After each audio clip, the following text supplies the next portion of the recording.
Why does Satan, the great deceiver, still weave his schemes across the earth if God is the fountain of holiness? His power boundless, his hatred for evil unwavering. Why hasn't he crushed this rebel with a single whisper? Imagine the creator whose voice birthed galaxies, allowing his fiercest, the source of chaos, pain, and division to persist. Why this question isn't a fleeting doubt.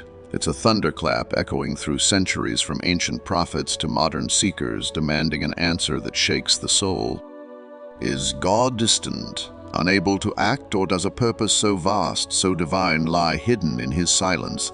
The truth pulses within Scripture, a revelation waiting to unfold. Journey with us to unravel why God has not yet erased Satan and his fallen angels, and discover a plan woven with love, justice, and unyielding victory. If your heart stirs for answers that illuminate the eternal, share your thoughts below. Press like and subscribe to our channel, deeper into God's cosmic design. Before the cosmos exhaled its first breath, heaven shimmered with an uncreated light, a realm where divine glory danced in eternal splendor. Amid this celestial court stood Lucifer, the morning star, whose name, meaning bearer of light, heralded his purpose. No mere angel, he was a cherub sculpted by the Creator's hand with artistry beyond mortal imagining. Picture a being radiant with celestial fire, his form draped in gemstones, sapphires blazing like captured stars, emeralds pulsing with the verdant life of eternity, diamonds scattering God's majesty and prismatic glory. His voice a melody that wove the choirs of heaven into a symphony-led worship that reverberated through the corridors of the divine. His wisdom, vast as the expanse of creation, mirrored the Creator's intellect, a mind attuned to the mysteries of the infinite. Lucifer was perfection incarnate, a living masterpiece designed to reflect God's radiance, a beacon of divine creativity. Yet within this radiant being a shadow stirred, subtle as a whisper in the wind. Lucifer's beauty, a gift meant to glorify his maker, became a mirror he could not turn from.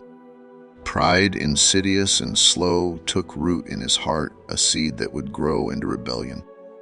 As Isaiah 13:14 records, he declared, "I will ascend to heaven. I will raise my throne above the stars of God. I will sit on the mount of assembly in the far north. I will be like the Most High." The light-bearer no longer sought to reflect glory, but to claim it as his own. His ambition was not a sudden flare, but a smoldering ember, gradually consuming his devotion. He gazed upon his splendor and saw not a servant, but a rival to the Creator, a being worthy of worship in his own right. This fall was no abrupt plunge into darkness. Pride grew like a vine, its tendrils wrapping around Lucifer's heart, choking the humility that once defined him. His beauty, once a conduit of divine light, became a veil of self-adoration. What drove this madness? Was it the weight of his own glory, too heavy for even an angel to bear? Or was it a deeper mystery, a choice born of freedom where even perfection could turn inward? Lucifer's heart, once tuned to the eternal worship of God, now pulsed with a discordant rhythm, a desire to be the source, not the reflection of glory. His wisdom, once a gift, became a tool for deception as he wove arguments to sway a third of heaven's angels to his cause. These angels, created to sing God's praises, were not mere followers, but beings of light themselves, each with their own radiance and purpose. Yet Lucifer's words, cunning, persuasive, intoxicating, stirred their hearts. He promised them a throne beyond their station, a glory that rivaled the Creator's. Imagine the scene, whispers echoing through heaven's halls, angels gathering in secret, their voices no longer raised in worship but in defiance.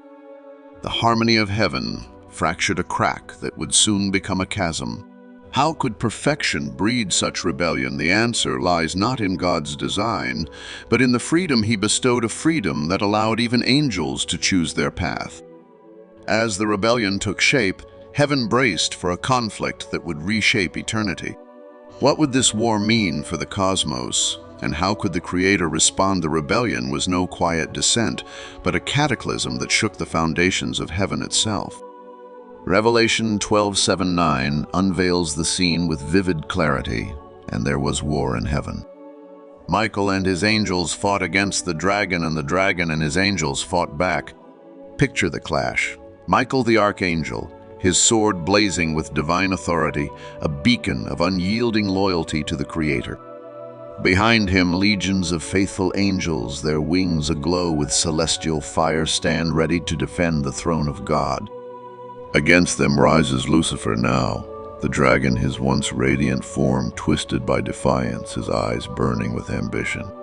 His rebel angels, a third of heaven's host, rally to his call, their voices no longer singing praises, but shouting defiance. The heavens, once a symphony of worship, roar with the clash of celestial forces, swords of light meeting shields of darkness, the air trembling with the weight of betrayal. This was no mere skirmish, but a war that rent the fabric of heaven. The stars seemed to dim, the choirs fell silent, and the eternal light flickered as rebellion challenged the divine order. Yet let no myth obscure this truth. This was no battle of equals.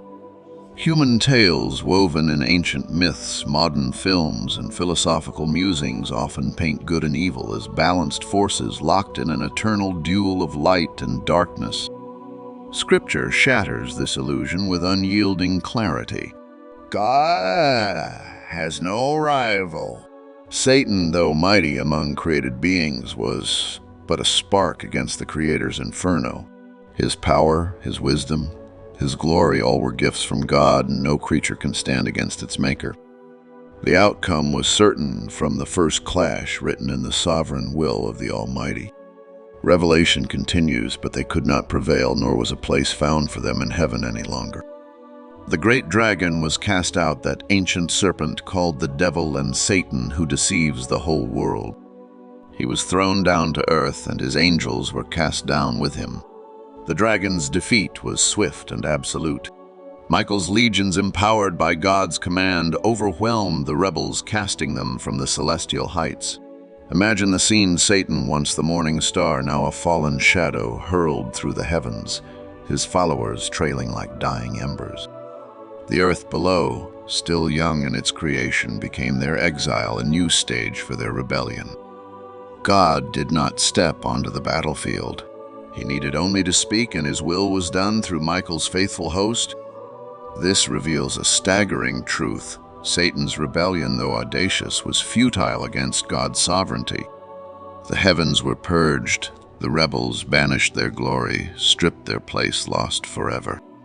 Yet, a question burns brighter than the war itself. Why were these traitors not destroyed? Why did God allow them to linger, their shadows now cast over his creation? To answer, we must first understand who these fallen ones are, what they became, and why their existence persists in the divine narrative. The earth became the new arena for Satan and his followers, but not all who fell were alike. Scripture draws a sharp distinction between fallen angels and demons, each bearing unique roles in the spiritual realm, their presence a shadow over God's creation. Fallen angels, once radiant beings in God's celestial court, were crafted with immense power, intellect, and purpose.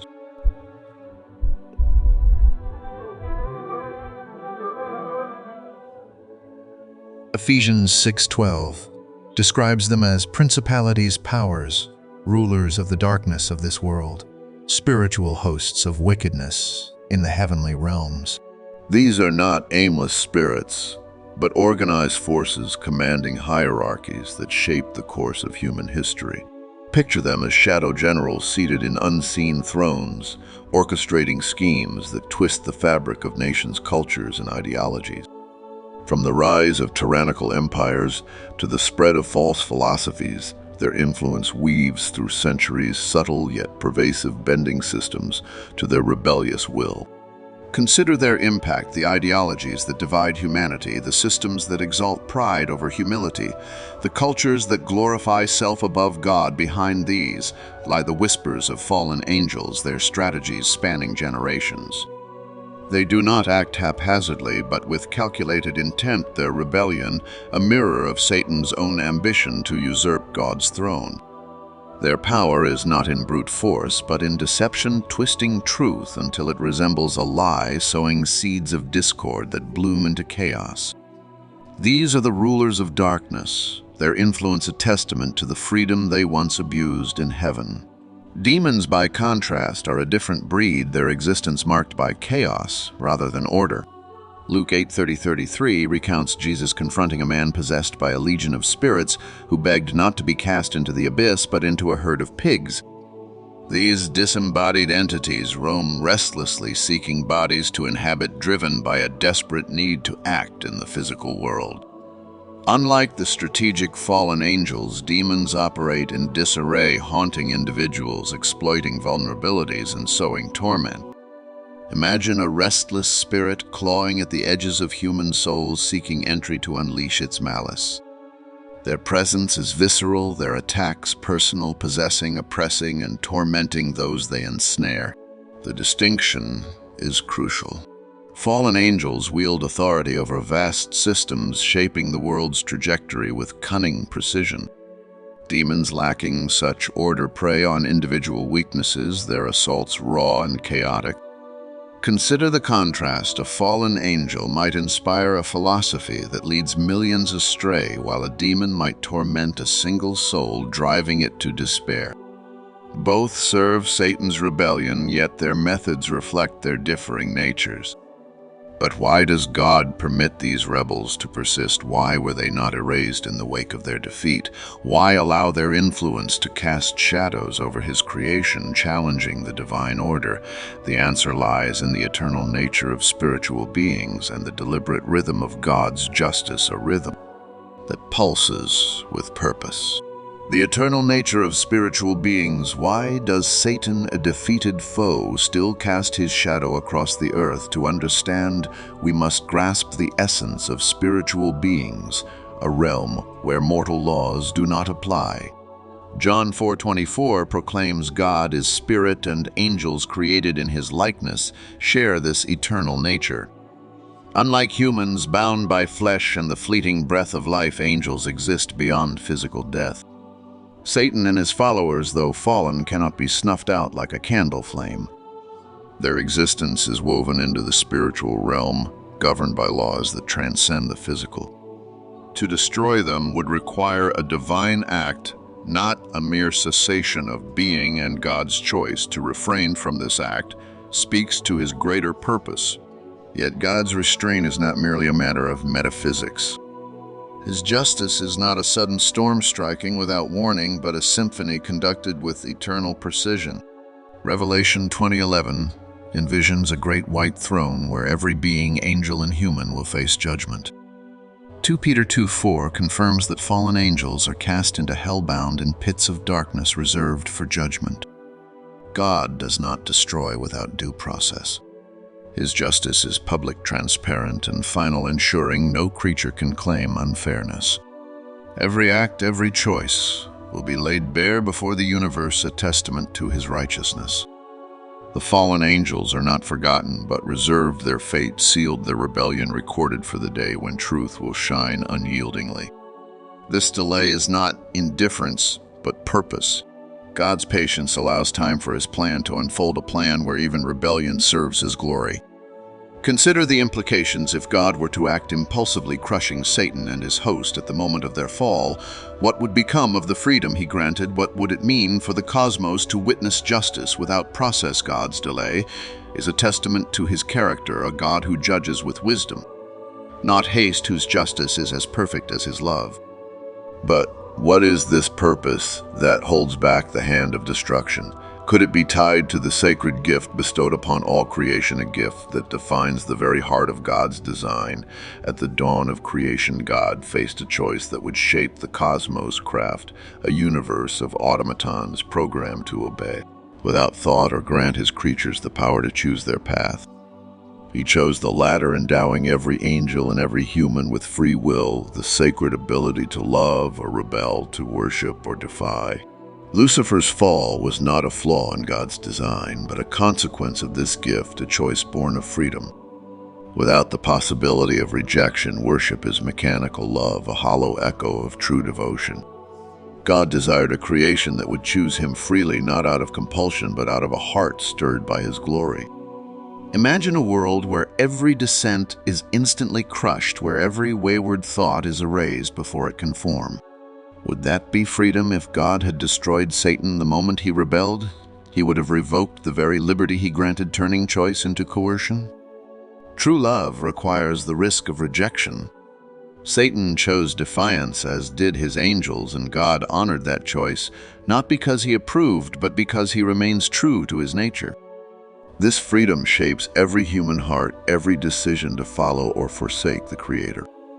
The risk of free will is immense, opening the door to rebellion, pain, and chaos. Consider Adam and Eve, who, like Lucifer, were given freedom and chose disobedience, bringing sin into the world. Genesis 3. Yet the reward of free will is eternal, genuine love, freely given, a worship that rises from a heart unforced. God's plan hinges on this truth, allowing rebellion to persist so that love may flourish. To erase Satan would unravel the fabric of freedom, reducing creation to a shadow of divine intent.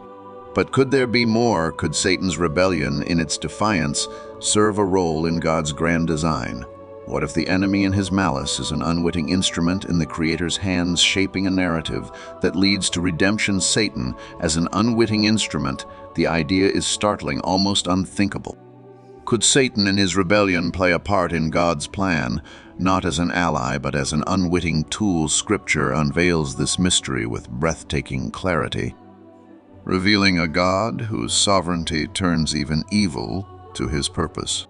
In Matthew 4:1-11, Satan tempted Jesus in the wilderness, offering bread to sate hunger, power to claim glory, and dominion to rule the world. Picture the scene. Jesus, weakened by 40 days of fasting, stands alone in the desert, the sun scorching the earth as Satan whispers promises of instant relief, worldly splendor, and unchecked authority. Each assault was met with Scripture. It is written, each temptation a testament to Jesus' unwavering resolve. Satan sought to derail the Messiah, but his challenges proved Jesus' worthiness. The wilderness was no interruption, but a crucible forging the path to the cross where redemption would be won. Satan thought he was breaking the Son of God. Instead, he was validating his authority as the spotless Lamb, the only one worthy to bear the sins of the world. Later, in Luke 22:3, Satan entered Judas, spurring the betrayal that led to Calvary. Imagine the moment Judas, swayed by greed and the whispers of darkness, slips away from the Passover meal, his heart heavy with treachery. He hands Jesus over for 30 pieces of silver, believing he has gained power, only to seal his own doom. Yeah, what was the cross, if not the pinnacle of salvation, the enemy's darkest scheme, betraying the Son of God, fulfilled the very plan he sought to thwart. Without betrayal, there would be no arrest. Without arrest, no trial. Without trial, no cross. And without the cross, no redemption. God's sovereignty shines here. Even evil becomes an instrument of divine purpose. Satan's actions meant for destruction are woven into a tapestry of triumph where every thread serves the Creator's will. This truth extends beyond Scripture to the lives of believers. Consider Job, who suffered under Satan's hand, permitted by God, became a testament to unwavering faith. Job 1:9-12. Satan sought to break Job, stripping him of wealth, family, and health. Yet Job's steadfast trust glorified God, proving that faith could endure even the fiercest trials. Or recall Joseph, sold into slavery by his brothers, a scheme born of envy but used by God to save nations from famine. Genesis 50:20. What the enemy intends for harm, God transforms for good, proving his authority over all things. This paradox raises a question: how does your own story fit into this divine narrative? Have you seen God turn pain into purpose, darkness into light? Your trials, though painful, may be threads in a tapestry you cannot yet see, woven by a God who redeems all things. The Bible urges believers to proclaim the praises of him who called you out of darkness into his marvelous light. 1 Peter 2:9. Your life is a canvas where God paints his redemption, a story where even the darkest moments can shine with his glory. Have moments of pain or temptation been transformed by His grace? Perhaps a betrayal led to unexpected growth, a loss deepened your faith, or a trial revealed God's provision. These stories shared boldly become beacons for others, illuminating God's power to redeem. Imagine a world where every believer's testimony joins together, a chorus of voices declaring that no scheme of the enemy escapes God's purpose. Share your story in the comments below and let it shine as a light in the darkness, encouraging others to see God's hand at work. Your words could be the spark that ignites faith in another heart. God's love is the heartbeat of this narrative, pulsing through every chapter of creation, from the dawn of heaven to the promise of a new earth.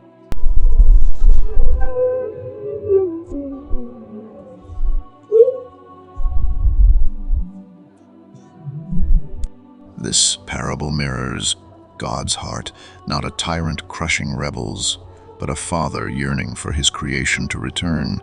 Yet Jesus' stories don't end there.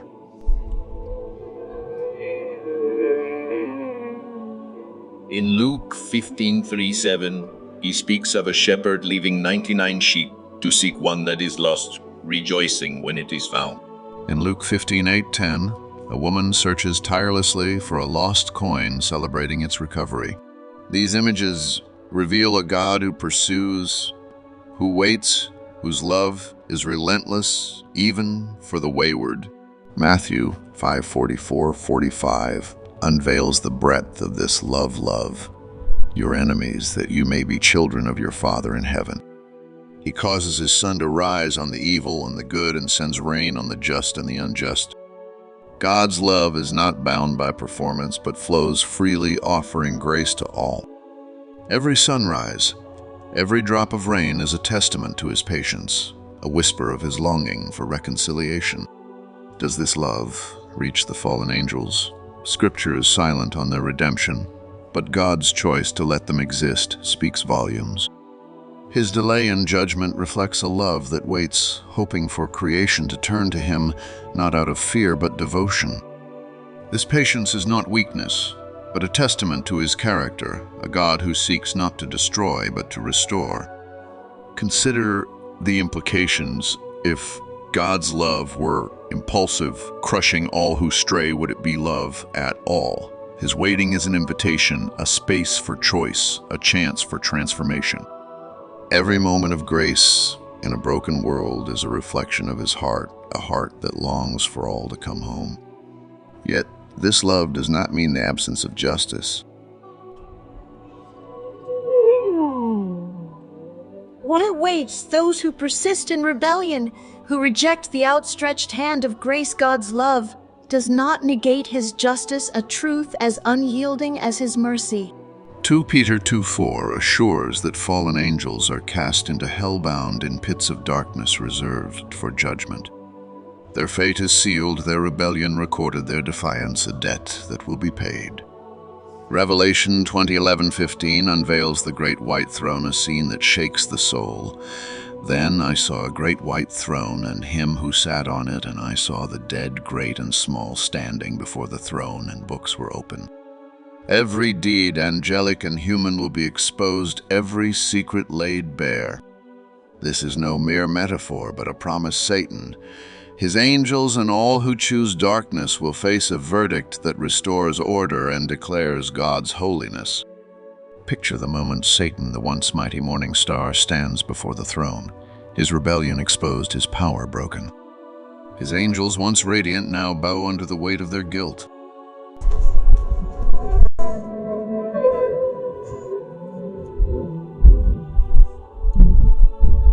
This judgment is not mere punishment, but restoration, a divine act to mend what is broken, to cleanse creation of its stains. Revelation 21:4 promises a day when there will be no more death, no more crying, no more pain. Satan's defeat will be public, eternal, and complete, a testament to God's unyielding justice and love. The enemy who sowed division, despair, and destruction will be cast into the lake of fire. Revelation 20:10. His influence will end forever. This day is not distant, but certain, written in the eternal counsel of God. Yet it is not the end of the story. Another truth shines brighter, a truth sealed in blood and risen in glory. The question of Satan's existence finds its answer at the cross. Colossians 2:15 declares that Jesus disarmed the powers and authorities, triumphing over them by the cross. Satan's defeat is a present reality sealed when Christ rose from the empty tomb. His schemes unraveled as Jesus declared, "It is finished," John 19:30, breaking sin's chains. Believers as co-heirs with Christ, Romans 8:17, share this victory. Every trial overcome reflects his power. Every forgiveness echoes his grace. The enemy's influence, though persistent, is fleeting against Christ's triumph. How will this victory shape your life, inspiring you to live boldly in a kingdom that cannot be shaken? Why hasn't God destroyed Satan? Because his plan is not one of hasty destruction, but of purposeful redemption. Satan's existence, though painful, highlights God's sovereignty, love, and justice. Every rebellion, every trial is woven into a story that ends in victory. Judgment will come, restoration will be complete, and God's kingdom will shine forever, free from the shadow of evil. Revelation 21:5 declares, "Behold, I am making all things new," a promise that the Creator will finish what he began, not in defeat, but in triumph. Live in this truth. You are not bound by fear, but freed by Christ's triumph. Let your life reflect the light of the one who has won. Share this hope. Press like if this truth stirs your heart. Comment with your story of God's redemption and share this message to encourage others. Explore the full story of Satan's fall in the suggested resources, and let your faith proclaim the victory already won. Your voice, your story, your life can be a beacon declaring that no darkness can overcome the light of Christ. God's plan is perfect, his love unending, and his triumph eternal.